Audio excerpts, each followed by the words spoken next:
Buenas tardes.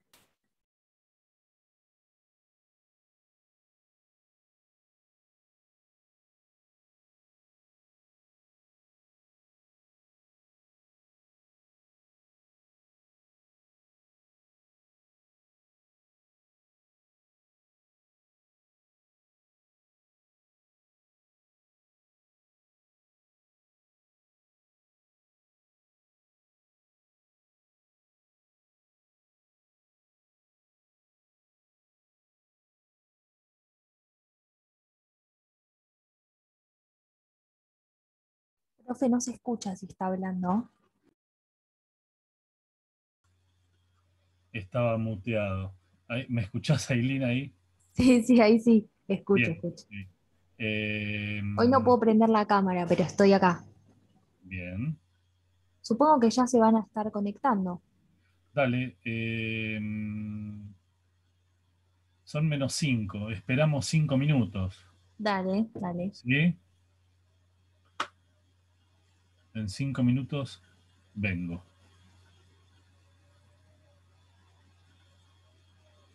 Valentina, Leonardo, ¿me escuchan? Leonardo, te vi.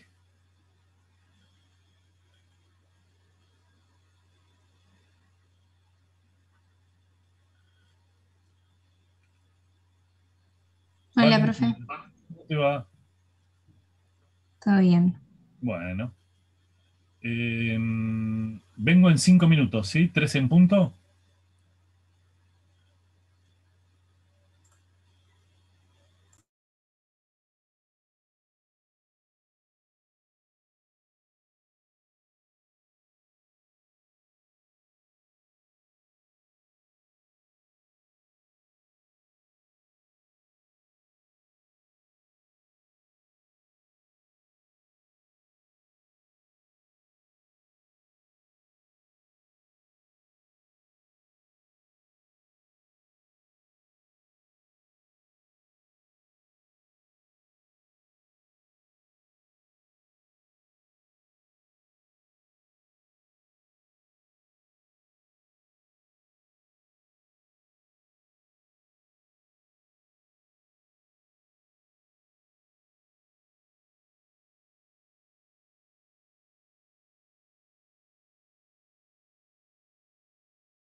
¿Cómo les va? Hola Emilia, Hola, profesor, buenas tardes. ¿cómo va? ¿Todo bien usted? Bien. Qué poquitos, qué poquitos. Me Buenas abandonaron. tardes. ¿Quién me Sí, saludó ahí? es época de parciales. Nosotras, bueno, varios compañeros el jueves pasado tuvimos que faltar. Sí, Rendíamos, bueno, hoy los recuperatorios, también la semana que viene, debe ser por eso. está bien, está bien. Hola Cefe. Hola.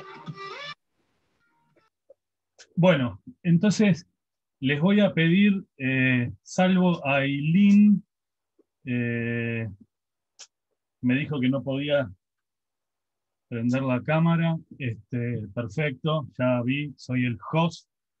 Muy bien. De todo esto.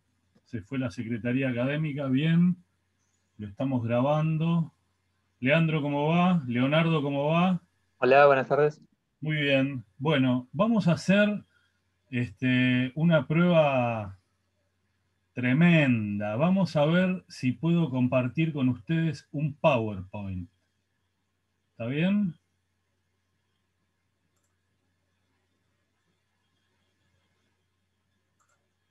Share screen. Acá estamos. Pero ahora yo no quiero que ustedes vean lo del costado, quiero que vean solamente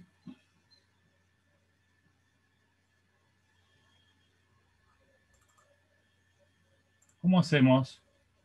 ¿Alguno me sabe decir? ¿Qué es lo que quiere hacer, profe? Sacar las diapositivas del costado. Que les Ah, quede. Creo que es que es algo un de archivo. presentación, Sí, algo eso, de de eso, iniciar ¿no? presentación. Presentación. Ahí la que dice desde el principio, creo que es esa, la que está en la punta, digamos. Extraordinario. Extraordinario. Muy bien. Qué emoción. Tengo una emoción. Nada, estoy jodiendo, estoy jodiendo. Bueno, vamos a hacer una cosa. Vamos a... el tema es que acá, si se engancha alguno más, no lo veo. Para admitirlo.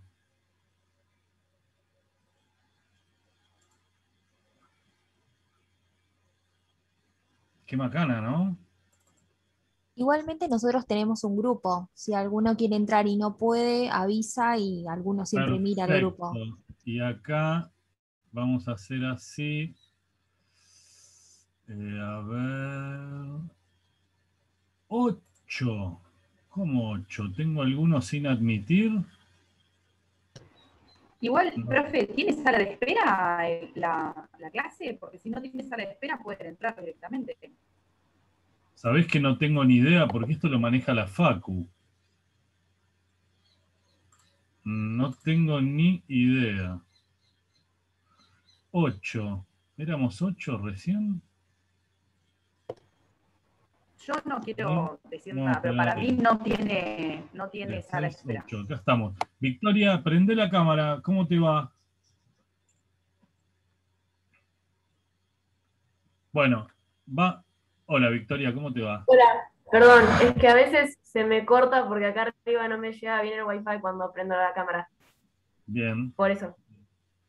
Si la bien. apago es porque quizá lo empiezo a ver trabajado. ¿Qué es acá arriba?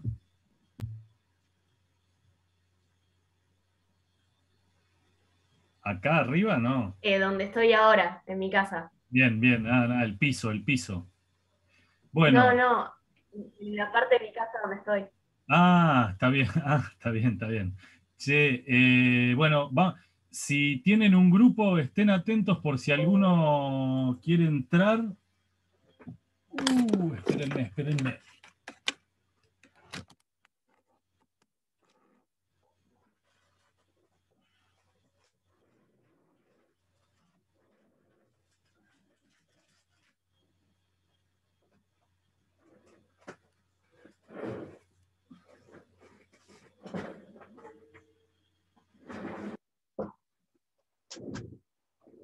Chicos, les pido disculpas, la desprolijidad.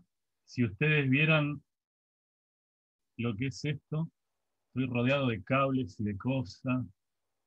Ok.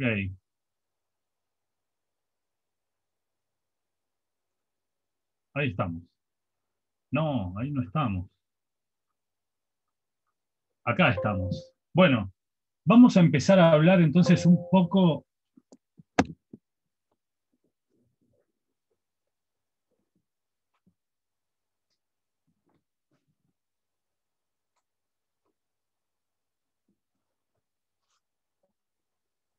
Ahí está. Bueno, la clase pasada tuvimos una especie de introducción a lo que estamos viendo ahora, que es en realidad el derecho internacional humanitario, ¿verdad? Y yo voy a tratar con este power de poder englobar un poco este derecho internacional humanitario y ver si podemos ver algunas cuestiones básicas de esto que es la Cruz Roja o el movimiento internacional de la Cruz Roja, y si llegamos hoy, y si no, lo continuamos en nuestra clase que viene. Para hablar de derecho internacional humanitario, la verdad que lo que vamos a decir es que se remonta, como les dije a los chicos la semana pasada, creo que de la semana pasada estabas vos, Leandro, ¿no? Sí, estaban rindiendo, entonces éramos poquitos, sí. Éramos dos, en realidad. Es como comer el plato de comida recalentado, yo lo lamento mucho, Leandro, pero bueno, algunas cositas se van a repetir. Lo que, ¿Cómo? Y que todo sirve de repaso, digo. Sí, tomarlo como un repaso. Yo lo que les decía, o le decía a los chicos la semana pasada, las normas del derecho internacional humanitario son normas dictadas por las civilizaciones más antiguas que conocemos, ¿sí? La guerra siempre, siempre estuvo sometida a leyes y costumbres, podríamos decir. Y el antecedente más importante del derecho internacional humanitario actual es, sin lugar a dudas, que esto no lo dije la semana pasada, es el Tratado de Amnisticio y Regulación de la Guerra. Este Tratado de Amnisticio y Regulación de la Guerra fue suscrito en 1820. Sitúense cronológicamente, tomen como referencia la Revolución de Mayo, y en 1820 tenemos este antecedente, el primero y uno de los más importantes, porque fue firmado entre las autoridades de lo que era entonces el gobierno de la Gran Colombia, porque así se llamaba, y el jefe de las fuerzas expedicionarias españolas o de la corona española.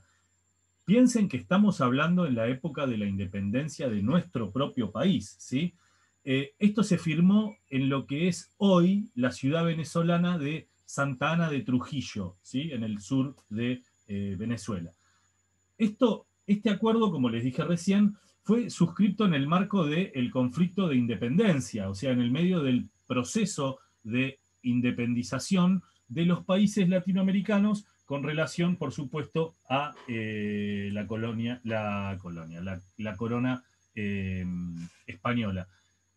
Este antecedente que les nombro es el primero en su género, en Occidente, o sea, es un antecedente importante, ¿sí?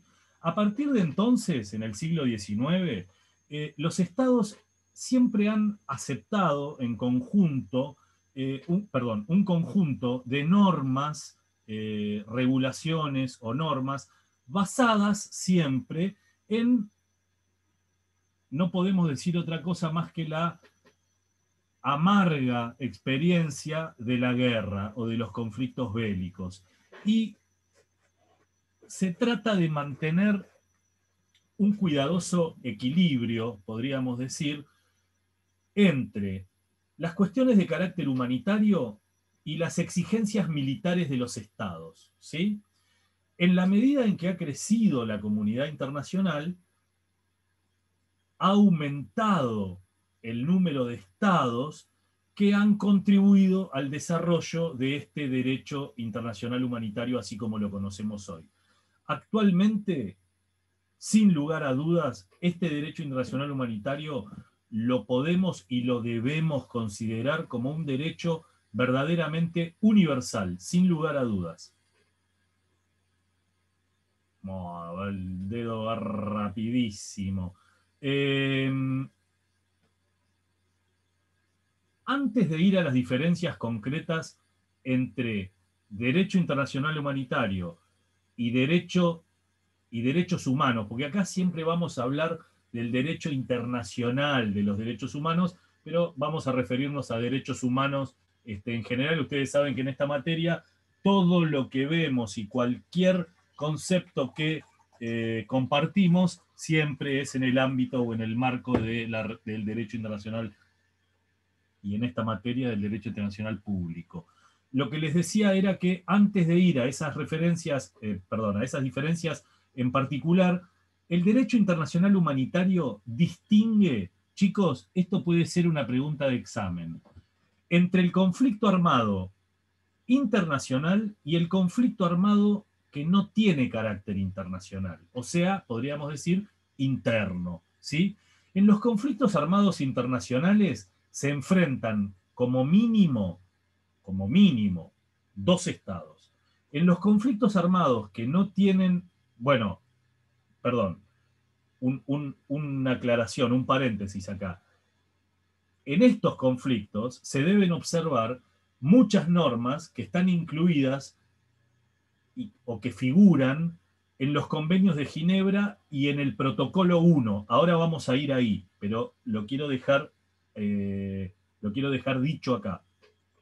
En los conflictos armados que no tienen carácter internacional, se enfrentan en el territorio de un mismo Estado fuerzas regulares y grupos armados disidentes, o también se puede dar distintos grupos armados entre sí, ¿sí? Sin que intervengan fuerzas regulares, a eso me refiero.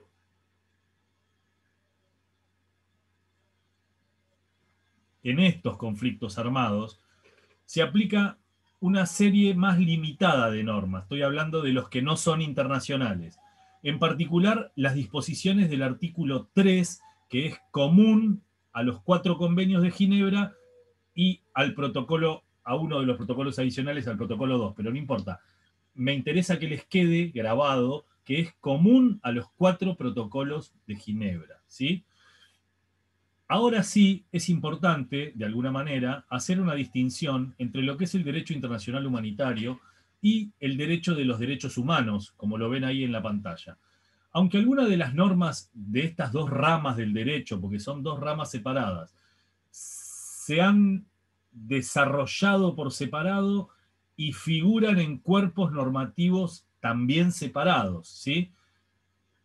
Primera cuestión. El derecho internacional de los derechos humanos se aplica o es aplicable en tiempos de paz, y muchas de las disposiciones pueden llegar a ser suspendidas durante un conflicto armado. En cambio, el derecho, ¿quedó claro esto? Se aplica en tiempos de paz y sus disposiciones pueden quedar suspendidas en un conflicto armado. Esto puede ser otra pregunta de examen.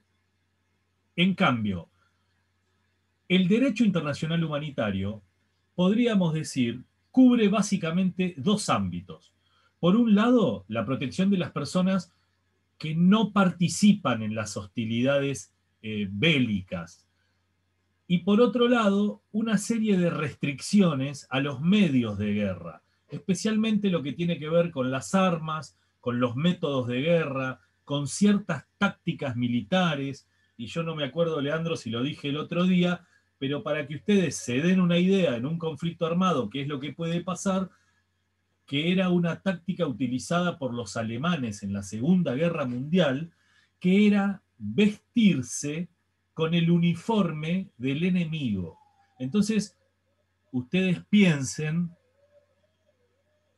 que en un límite o en una frontera o en un paso estratégico en el medio de un conflicto armado, Si yo soy del equipo, mejor dicho, del ejército azul, y estoy peleando contra el ejército rojo, y vienen 5 muchachos en un tanque, que está pintado igual al nuestro, y que están vestidos igual que nosotros, lo primero que hacemos es darles un abrazo y dejarlos pasar. Estos alemanes, cuando les dábamos el abrazo y los dejábamos pasar, cuando los tenían atrás, los mataban a todos. Una de las tácticas o estrategias, no, esto es una táctica militar absolutamente prohibida por el derecho internacional humanitario. Les nombro otra, para no detenerme en esto, mucho más moderna. Ustedes, que son muy jovencitos, ¿escucharon hablar del secuestro de Betancourt por parte de la FARC en Colombia? ¿Escucharon? ¿No? No importa si saben o no. Escuché. Sí. Yo por lo menos escuché, pero yo soy más grande que la mayoría. Muy bien, no hay que revelar la edad, Cefe, pero está muy bien. Bueno, el secuestro de Betancourt, lo que traigo a colación nada más del secuestro de Betancourt, que estuvo secuestrada por la FARC como 10 años, en el medio de la selva, porque ustedes saben que la FARC, no me voy a ir con la FARC. El rescate de Betancourt se hace con un comando militar que viste pecheras de la Cruz Roja. O sea, lo digo bien, no de la Cruz Roja, con una Cruz Roja. Entonces, como ustedes van a ver y vamos a ver ahora, es un símbolo que se respeta siempre, la cruz, el emblema de la Cruz Roja. Por lo tanto, esa acción militar del rescate de la señora Betancourt, hay que decir la verdad, estuvo hecha violando tácticas militares prohibidas por el derecho internacional humanitario. ¿Sí? De eso se trata. Como les dije hoy, el derecho internacional humanitario y el derecho de los derechos humanos, o las normas relativas a los derechos humanos, se aplican durante situaciones distintas. El derecho internacional humanitario, los derechos humanos son, como les dije hoy, exigibles en tiempos de paz, y sus normas son plenamente operativas, absolutamente operativas e imperantes dentro de un esquema institucionalizado de poder, en el que el Estado de Derecho es la regla, ¿sí? Ahora, diferencia.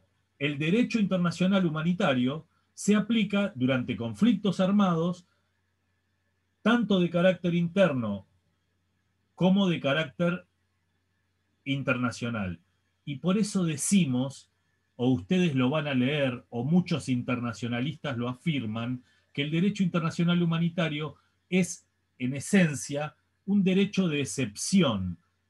Justamente por eso, no tiene una vigencia permanente a lo largo del tiempo en lo cronológico, sino que se aplica solamente con motivo del conflicto bélico. Ahí entra a jugar esta rama del derecho, ¿sí? ¿Hasta acá vamos bien? ¿Cabezazo? ¿Bien? ¿Sí? Bien, Sí. Bien. Vamos a ver, seguimos, es una manera de decir. Acá estamos. El Comité Internacional de la Cruz Roja, que siempre lo van a ver identificado con esas siglas que tienen ahí en la pantalla, es una organización imparcial,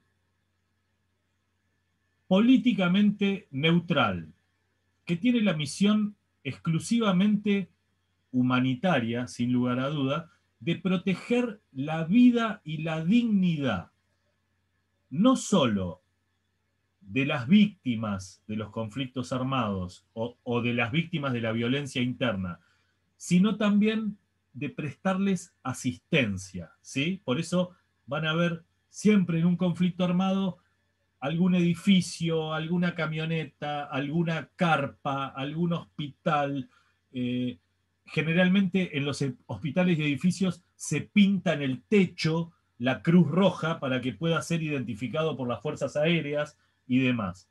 La sede de este movimiento se encuentra en Ginebra, en la ciudad de Ginebra, en Suiza. Y el movimiento internacional de la Cruz Roja y de la Media Luna Roja, porque ahora vamos a ver los símbolos, engloba a todas las organizaciones relacionadas con la Cruz Roja y con la Media Luna Roja. Lo voy a tratar de decir lo más ordenado posible para que ustedes me puedan entender bien. ¿Cuáles son estas organizaciones relacionadas? Son ese que ven ahí, el Comité Internacional de la Cruz Roja, con esas siglas en español,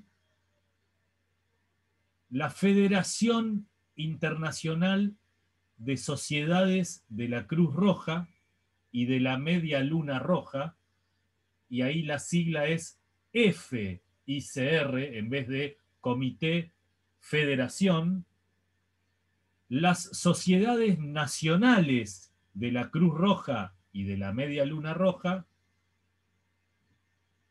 y traten de ubicarlo de mayor a menor. Comité Internacional de la Cruz Roja sería la cabeza, ¿sí? El órgano máximo. Después, las federaciones internacionales, perdón, la Federación Internacional de las Sociedades de la Cruz Roja y las sociedades de la Cruz Roja a nivel local, podríamos decir, porque son las que están ubicadas en cada uno de los países, ¿sí?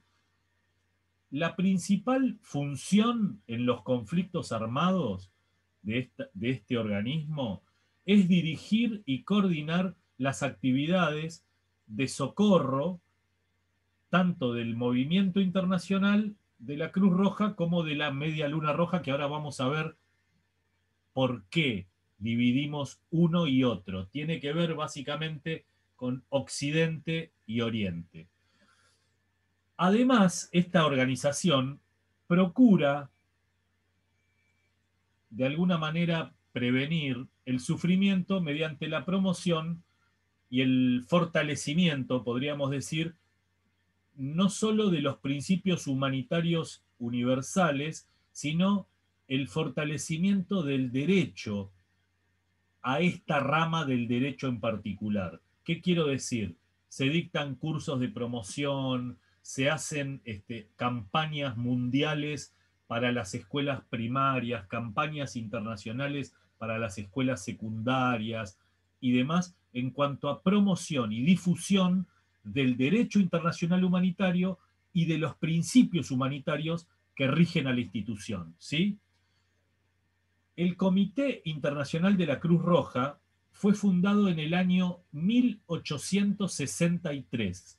Ese fue el año en el que nació el movimiento.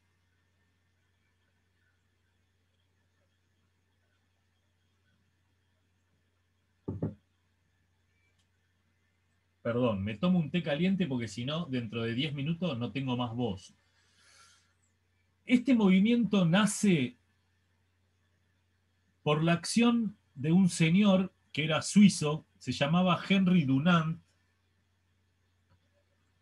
Henry Dunant no solo que era un señor suizo, sino que era un señor suizo que tenía mucha plata, era un acaudalado.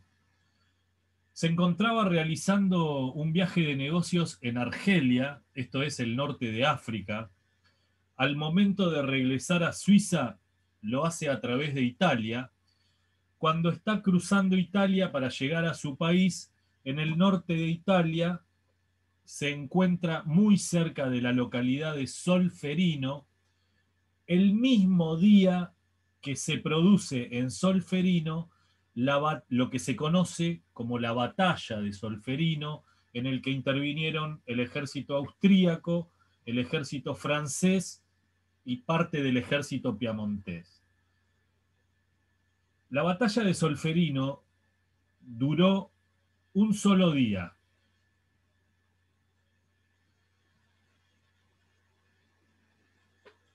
Acá estamos.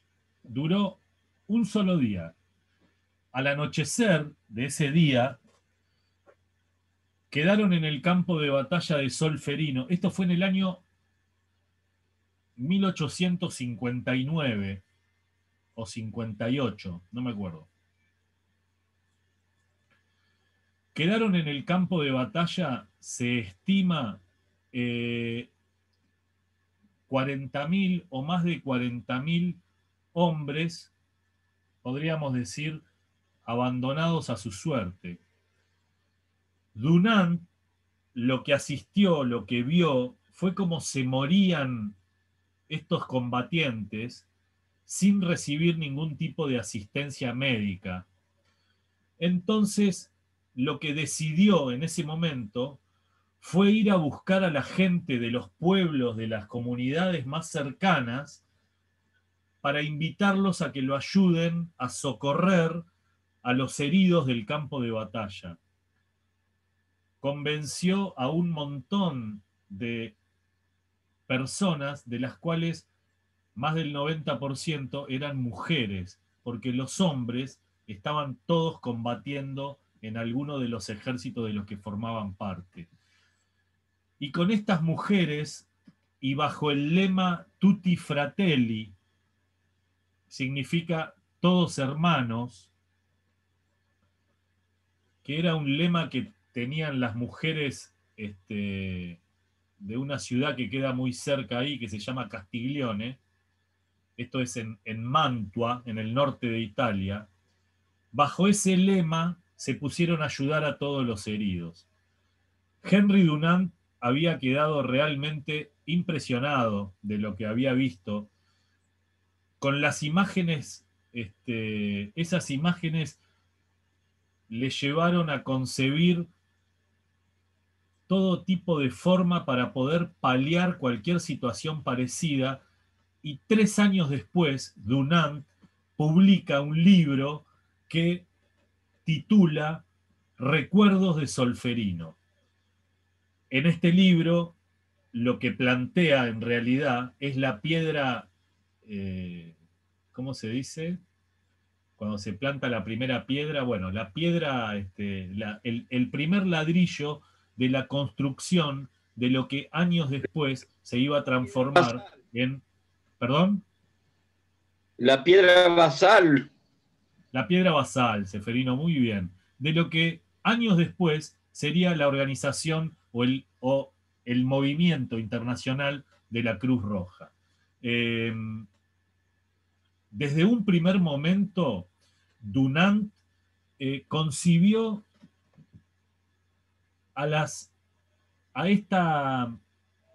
esta sociedad o a este movimiento o a esta institución, así como la imaginó, como un ente absolutamente neutral, dispuesto a prestar ayuda humanitaria a quien la necesitara, independientemente de la raza que fuera, independientemente de la nacionalidad, independientemente de su religión, independientemente del ejército al que perteneciera o del país al que perteneciera. Esta idea de Dunant la tomaron 4 miembros de la Sociedad de Ginebra de la época. En realidad pertenecían a una sociedad ginebrina de utilidad pública. Eran, ¿cómo se llaman? Hay un nombre para estas personas que hacen el bien desinteresado. ¿Eh? Mutual, ¿no eran? No te escuché, ¿qué? Una mutual, ¿no eran? No, eran, hay un nombre, ya me va a venir la palabra. Estas 4 personas lo ayudaron a impulsar el proyecto hasta la constitución formal en 1863, como les dije hoy, del Comité Internacional de la Cruz Roja. Un año después de esto, la Cruz Roja, con el apoyo del gobierno suizo, convoca a una conferencia diplomática, lo cual no es poco, en la que los primeros 12 estados firmaron el primer convenio de Ginebra. En este primer convenio de Ginebra, lo que se acordó fue proteger a los militares heridos en campaña, el carácter neutral de la organización, la adopción del emblema que ustedes verán es la bandera de Suiza invertida. La bandera de Suiza es roja con la cruz blanca y ellos invierten la bandera y el símbolo es ese primero que ustedes ven ahí arriba, que es el fondo, la cruz roja sobre el fondo blanco. Adoptan este emblema en esa primera convención y establecen un comité permanente que se denominó el Comité Internacional de la Cruz Roja, y de ahí las siglas que nosotros veíamos hoy. Bueno, por supuesto, alentaron todo lo que tiene que ver con la promoción y demás. Este movimiento internacional de la Cruz Roja y de la Media Luna Roja, como ven ahí como segunda imagen, es un movimiento, como les dije hoy, humanitario, mundial, con estas particularidades que tenían de neutralidad y demás. Es un organismo único en su género. Pero ¿por qué digo esto? Por la relación particular que tiene en base a los convenios internacionales que celebra con estados y con distintos organismos internacionales. Siempre, chicos, siempre con un fin absolutamente o netamente humanitario, ¿sí? Como les dije hoy, integrado por la Federación Internacional, que reúne a las sociedades nacionales y siempre ha tenido un reconocido papel en el desarrollo y en la promoción, fundamentalmente, y en lo que a nosotros respecta, que tiene que ver con el desarrollo y promoción del derecho internacional humanitario.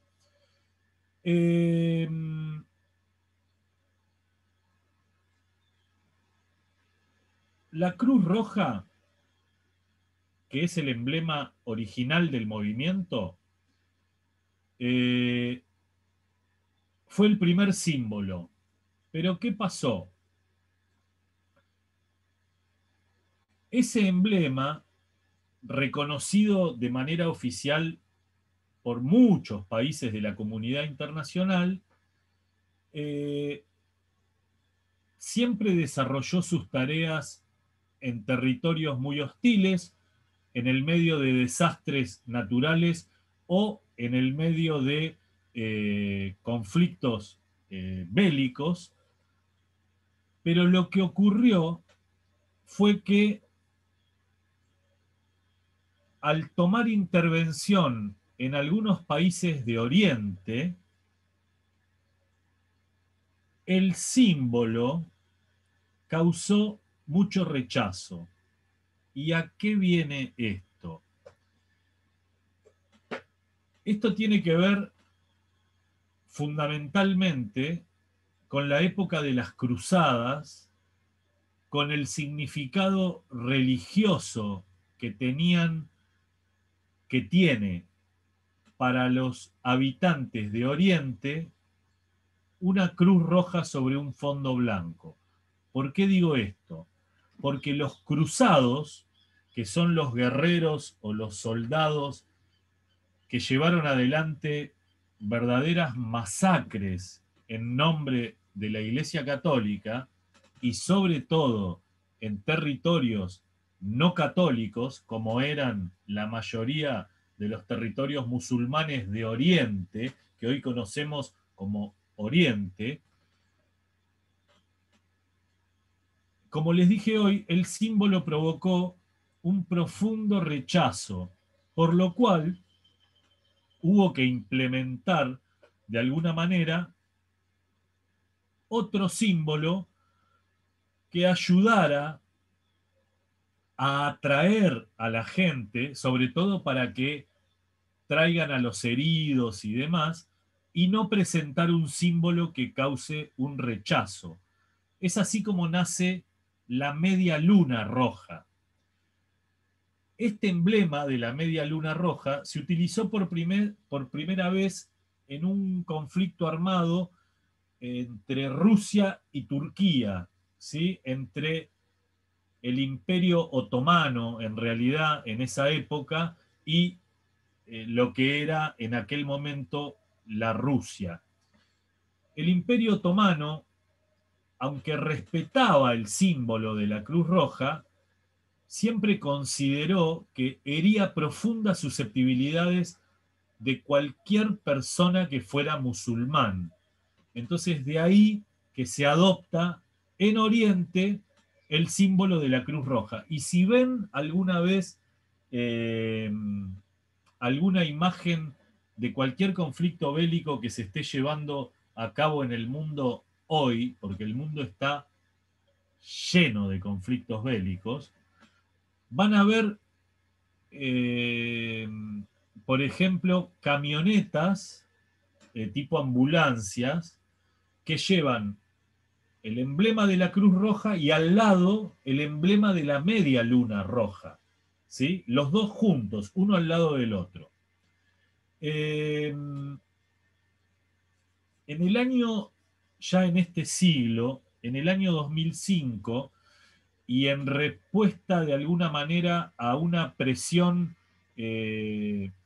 para darle cabida a lo que fue la sociedad de David Adom, la sociedad Magen de David Adom, es una sociedad israelita. Para darle cabida a esta sociedad, al movimiento internacional de la Cruz Roja y de la Media Luna Roja, se creó un nuevo emblema sin ninguna connotación religiosa, porque los judíos israelíes decían: si la Media Luna Roja fue cambiada para los musulmanes para intervenir en Oriente, a nosotros no nos va ni la Media Luna Roja ni la Cruz Roja. Entonces lo que se creó fue lo que se denomina el cristal rojo, que es el tercer símbolo que ustedes están viendo ahí abajo, que fue adoptado modificando una de las convenciones de Ginebra, básicamente modificando el protocolo 3 a las 4. Las convenciones de Ginebra son 4 y los protocolos adicionales son 3. Entonces, básicamente, este emblema se aplicó modificando el protocolo 3 e incluyendo ese emblema que ustedes ven abajo del todo como otro de los emblemas válidos del movimiento internacional de la Cruz Roja. Este movimiento tiene 7 principios fundamentales que están señalados ahí abajo. Yo se los voy a puntear brevemente, ustedes los van a leer con mayor profundidad. El primero de ellos, lo que venimos diciendo desde el comienzo de la charla, un principio de humanidad, ¿sí? Nació para prestar ayuda sin discriminación a los heridos de cualquier conflicto bélico, como les dije hoy, para aliviar sufrimientos de cualquiera que padezca un sufrimiento con motivo de un conflicto bélico. Primer principio, humanidad. Segundo principio, imparcialidad, lo que les dije hoy. No hace distinción de raza, religión, ejército, credo político, nacionalidad, nada. Tercer principio, y muy Profe, importante. Sí. perdón, justo se me cortó en el segundo principio. ¿Cuál es? Dije, el primero, humanidad. El segundo, imparcialidad. Por esto de que no hace distinción de razas ni de nada.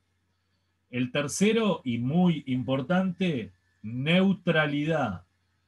Es un organismo absolutamente neutral. Y chicos, esto es determinante a los efectos de conservar la confianza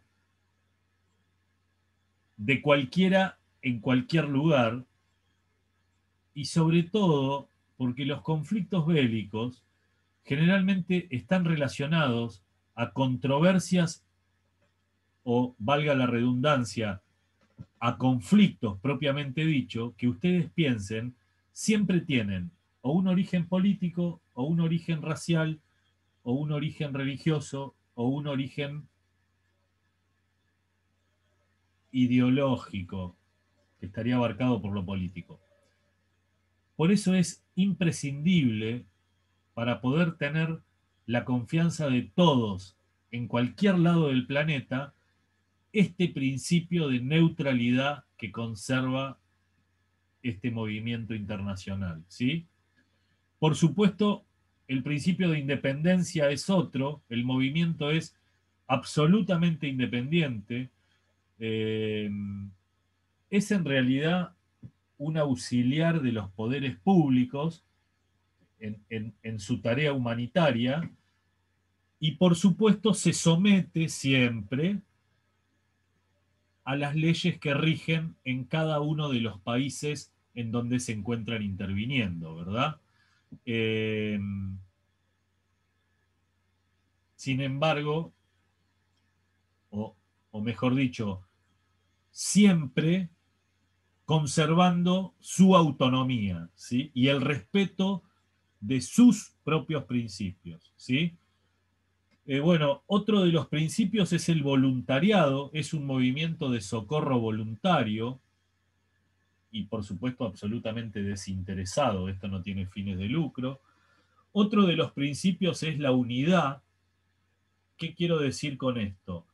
En cada país solamente existe una sociedad de la Cruz Roja o de la Media Luna Roja, que es accesible para todos, ¿sí? Y que extiende su función en todo el territorio. Pero a lo que voy, por ejemplo, bueno, de Argentina se retiraron hace varios años, pero por ejemplo en Brasil, que es a donde respondemos nosotros, la Sociedad de la Cruz Roja y de la Media Luna Roja en Brasil no es que hay una Brasil Norte, Brasil Oeste, Brasil Sur, una sola por país y todas sometidas a la Federación Internacional y todas ellas bajo la coordinación del Comité Internacional de la Cruz Roja. Y dije el último principio, bueno, el de la universalidad, ¿no? Movimiento absolutamente universal, global, tienen los mismos derechos y los mismos deberes, que es esto de ayudar mutuamente en todos los países en donde prestan sus funciones o donde realizan su tarea.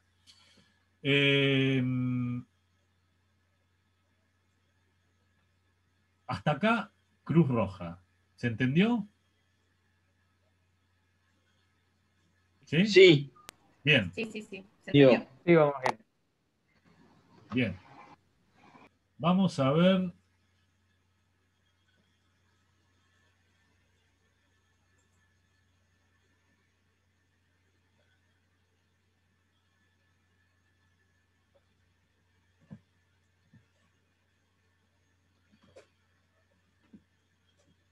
Como les dije el otro día, cuando hablamos de conflictos bélicos,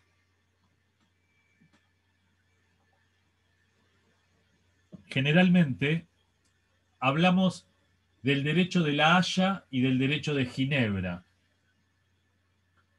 Brevísimamente, el derecho de La Haya, sobre todo La Haya 1899 y 1907.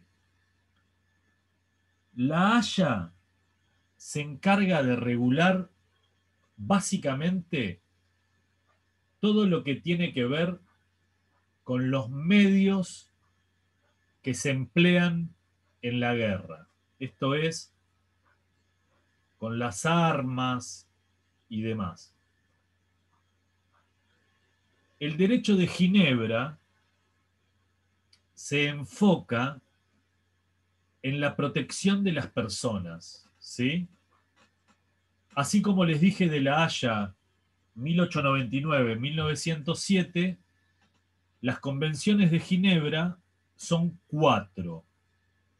La primera de ellas, que es esa que están viendo en la imagen, se aplica en el caso de una guerra declarada, o de cualquier otro conflicto armado que surja entre las partes contratantes, así fuera que alguna de ellas no reconozca el estado de guerra, ¿sí? Y también se aplica en el caso de la ocupación de un territorio, o puede ser una ocupación parcial o total de un territorio, aún si esa ocupación no encuentra resistencia en el territorio que se ocupa, ¿sí? Todas las personas que no participen en las hostilidades, incluidos los miembros de las Fuerzas Armadas, que hayan dejado, no se dice dejado las armas, sino depuesto las armas, aún las personas puestas fuera de combate tienen que ser tratadas con dignidad, con humanidad y sin distinción alguna. Por lo tanto, en este convenio, ¿qué se prohíbe? Se prohíben los atentados contra la vida y contra la integridad corporal, se prohíbe la toma de rehenes, se prohíben las condenas dictadas y las ejecuciones que se llevan a cabo sin juicio previo, pero sobre todo las que se lleven a cabo ante un tribunal que no sea legítimo o que no cuente con garantías judiciales del ordenamiento jurídico de que se trate. En principio, los ordenamientos jurídicos más avanzados de Occidente comparten o coinciden en cuáles son los principios de garantía para un proceso de este tipo, ¿sí? En cada, bueno, por supuesto, y además, lo que establece el primer protocolo, el primer convenio de Ginebra, es que los heridos y los enfermos van a ser no solo recogidos, sino van a ser asistidos en sus en sus daños o en sus lesiones físicas, ¿sí? En cada conflicto armado que hay, cada parte del conflicto puede tener lo que se llama comúnmente una potencia protectora o un organismo que ofrezca alguna garantía de imparcialidad para poder ocuparse de la salvaguarda de algunos intereses de ese Estado que está metido en el conflicto bélico, ¿sí? Y los miembros, como les dije hoy, pero los miembros de las Fuerzas Armadas que estén heridos o que estén enfermos, tienen que ser respetados y protegidos en todas sus circunstancias. Y una característica, tienen que ser respetados y protegidos aún en el rango que detentan en su calidad de militar o de integrante de una fuerza armada, ¿sí?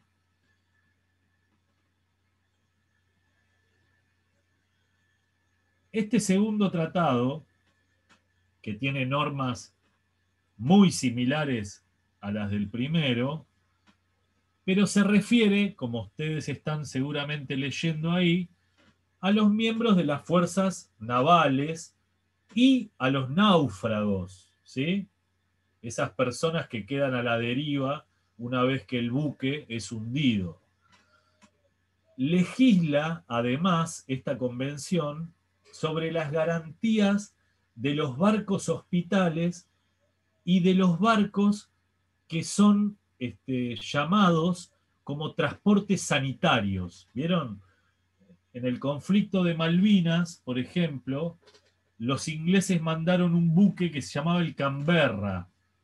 Y el Canberra, si bien tenía algo de buque hospital, era fundamentalmente un buque de transporte sanitario, porque trasladó a gran cantidad de los soldados argentinos hacia el continente, y en ese interín también se les prestó la ayuda médica o la asistencia sanitaria que necesitaban, ¿sí? Este convenio también incluye la protección del personal médico y del personal religioso de estos barcos hospitales y de toda su tripulación también.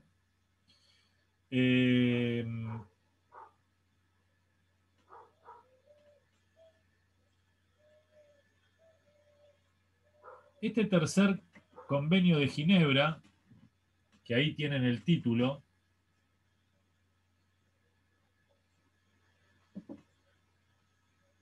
tiene las mismas disposiciones generales que los dos convenios anteriores, pero está focalizado sobre los prisioneros de guerra que se encuentren en poder del ejército enemigo, ¿sí? Si bien el Estado, ese otro Estado, es responsable de estos prisioneros de guerra, y no los individuos o los cuerpos de la tropa que los hayan capturado, esta tercera convención de Ginebra apunta a la protección de esos prisioneros de guerra, ¿sí? No pueden ser transferidos a otro Estado que sea aún si fuera miembro del convenio. Los prisioneros de guerra deben ser tratados siempre, como les dije hoy, resaltando el carácter de humanidad en cualquier circunstancia. ¿Y qué es lo que este convenio de Ginebra en particular prohíbe? En particular prohíbe todos los actos, y esto es interesante, todos los actos o todas las omisiones que causen la muerte o que pongan en peligro la salud de estos, o que agraven la salud de estos prisioneros. Como les dije hoy, tienen el más absoluto derecho al respeto de su persona y de su honor. No, por ejemplo, ¿a qué me refiero con esto?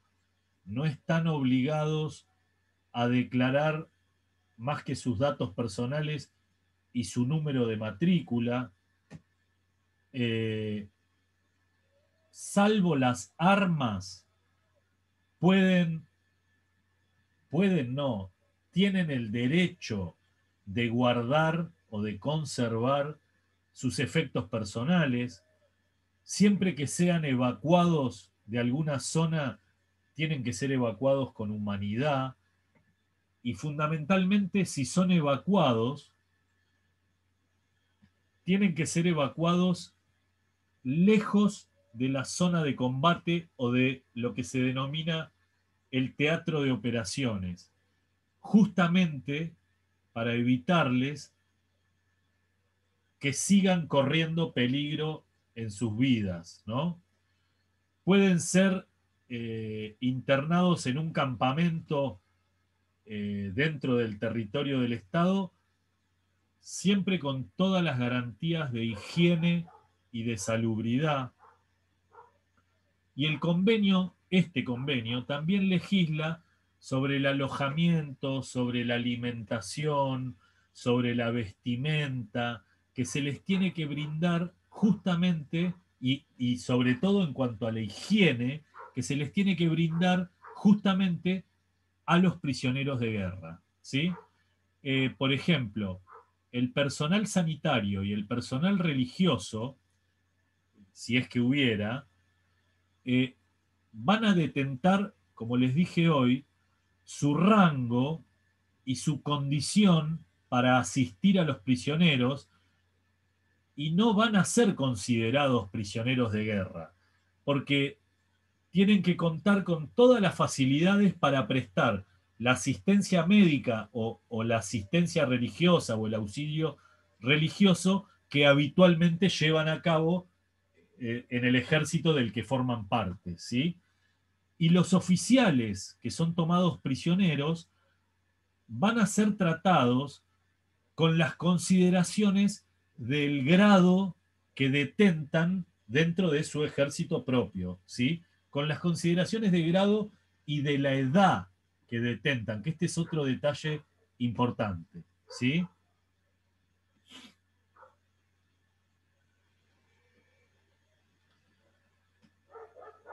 Este tratado, como están leyendo ahí en el título, se refiere a la protección integral del conjunto de la población.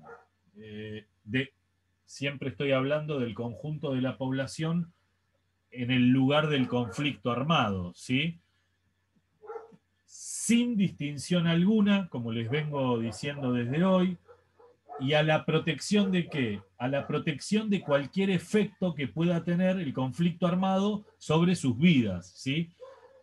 También contiene las disposiciones generales de los otros artículos y las partes del conflicto bélico, generalmente de común acuerdo, pueden designar zonas neutrales para llevar a los heridos y a los enfermos, a los combatientes o no, o a las personas civiles que no participan o bien que ya no participan porque son soldados heridos de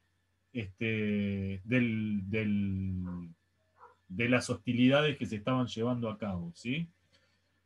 En ningún caso, como les dije hoy, se puede atacar un hospital identificado como tal, pero por supuesto la contraparte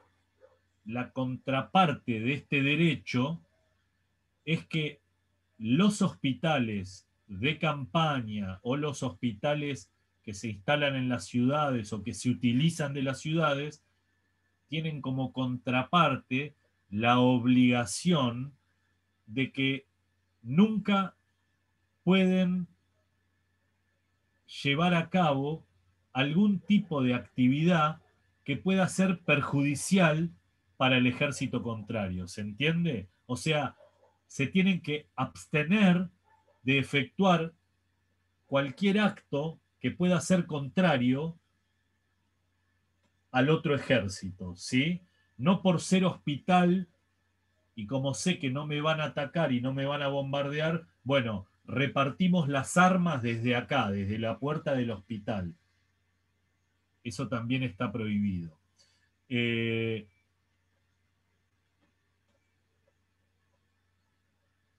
Vamos al final. La Convención de Ginebra, el ámbito de aplicación, para cerrar. Como les dije hoy, se aplica en tiempos de guerra, se aplica de tiempos de guerra o de conflicto armado.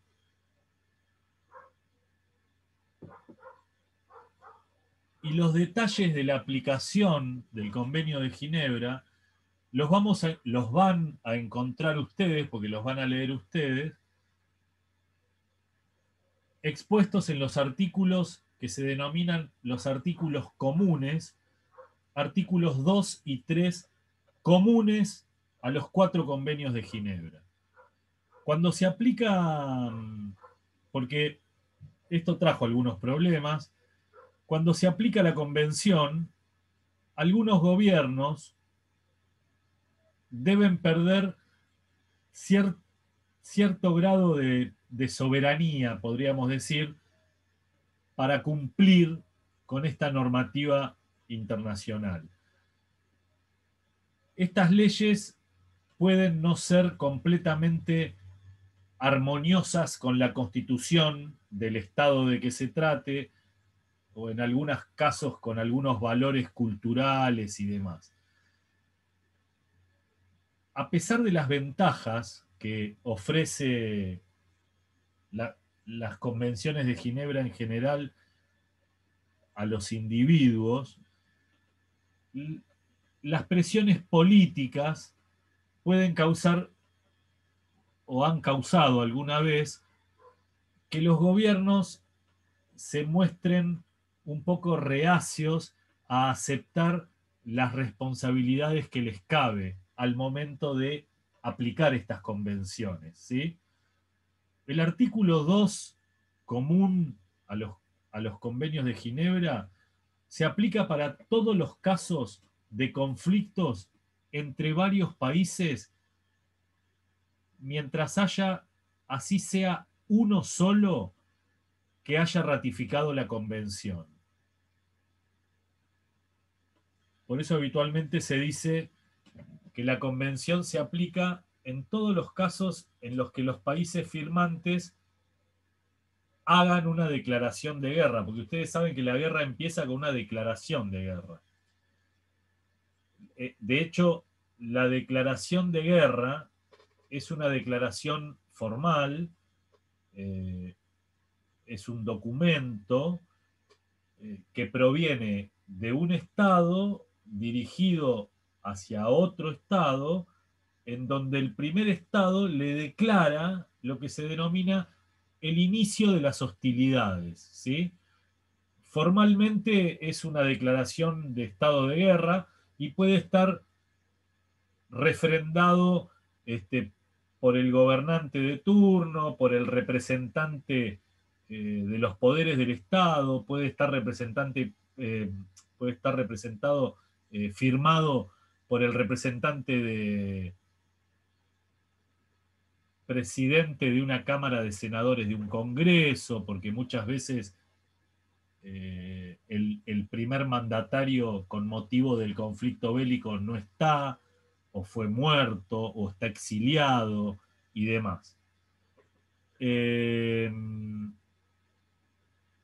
Este documento tiene también un uso geopolítico, podríamos decir, porque en algunas ocasiones, cuando durante una guerra una nación es derrotada por otra, muchas naciones declaran la guerra al Estado vencido como un acto de respaldo o de acompañamiento, en algunos casos de sumisión ante el Estado vencedor, ¿sí?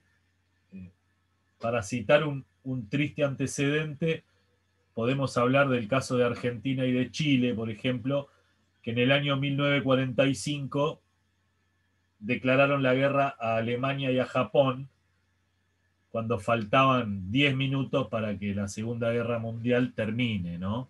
Con el resultado ya puesto. La diferencia, y esto quiero resaltar, con un estado de guerra interno, es decir, con un conflicto que no sea internacional, es que este conflicto tiene el carácter de una guerra civil y el gobierno, los gobiernos, pueden convocar a un estado de sitio para intentar mantener el orden público. Entonces, ¿cuáles son las causas más comunes de una declaración de estado de guerra? Que lo pueden llegar a encontrar en algún libro, no sé si el doctor Farinella lo dice así, como la causa belli, ¿sí? O la causa o el motivo de la guerra o del estado de guerra. ¿Cuáles son las causa belli más comunes? La agresión al territorio, una ocupación o una invasión, por supuesto que no haya sido autorizada, actos hostiles de un país que, por ejemplo, hagan malograr un tratado internacional o el incumplimiento de un tratado internacional, un acto terrorista puede ser también considerado causa belli, y bla, bla, bla. Dos cosas. La convención se aplica en todos los casos de un conflicto internacional, incluso, o mejor dicho, aún cuando no haya una declaración de guerra. Y la convención se aplica, en principio, a la nación signataria del convenio. incluso, como les dije hoy, si la nación o las naciones contra las que combate no hayan firmado la convención. 2 palabritas sobre el artículo 3 y terminamos. El artículo 3 lo que establece, bueno, primero, así como lo leen ahí, es el que se aplica a los casos de conflictos armados no internacionales. Este artículo establece que exista un mínimo de reglas de la guerra para aquellos conflictos internos, ¿no? Entonces, la aplicabilidad, digamos, descansa sobre el concepto, o mejor dicho, sobre la interpretación de qué es un conflicto armado, ¿sí? Entonces, ¿cuándo se va a poder aplicar?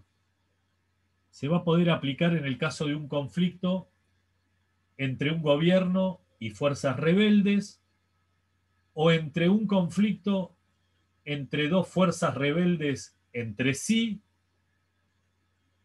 o hacia otros conflictos que tengan la característica de una guerra, pero que estén contenidos dentro de las fronteras de un solo país, ¿no? Un ejemplo de esto, un grupo de individuos atacando una comisaría de la policía no puede ser considerado un conflicto armado, sujeto a este artículo 3 de la Convención de Ginebra, porque va a estar sujeto a las leyes domésticas del país, ¿sí?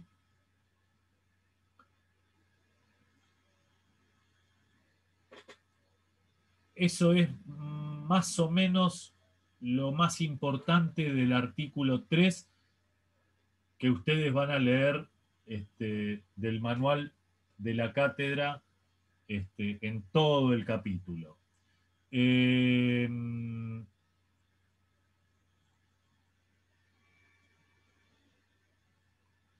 Vamos a llegar hasta acá, porque si arrancamos con los 3 protocolos, se va a hacer demasiado largo. Quiero saber si me quieren hacer alguna pregunta con relación a lo que vimos hoy. ¿No? Bien. Recuerden cuáles pueden ser las preguntas de examen. Todo lo que les dije está en el manual de la cátedra y está en cualquier manual de Derecho Internacional, pero nosotros preferimos que lean el manual de la cátedra. Y yo, como no leo el manual de la cátedra con ustedes, les traigo algunas cuestiones para que ustedes se puedan ubicar bien en el tema, ¿sí? Lo de los protocolos, vamos a hacer un vuelo de pájaro cuando empecemos la próxima charla, y seguramente no vi el programa. ¿Alguno tiene el programa ahí a mano o no? ¿No? ¿Alguno tiene el programa ahí a mano o no? Bueno, seguramente vamos a empezar a ver algo de tribunales internacionales, que me imagino que debe venir en esta primera parte, y antes de eso vamos a hacer un brevísimo repaso de lo más importante de estos 3 protocolos que acompañan a estas 4 convenciones de Ginebra, ¿sí? Si no tienen ninguna pregunta, nos vemos el jueves de la semana que viene. ¿Les parece bien? Que tengan un muy buen fin de semana, chicos. Buen fin de semana. Igualmente para ustedes, que descansen. Gracias, saludos. Nos vemos. Chao, profesor.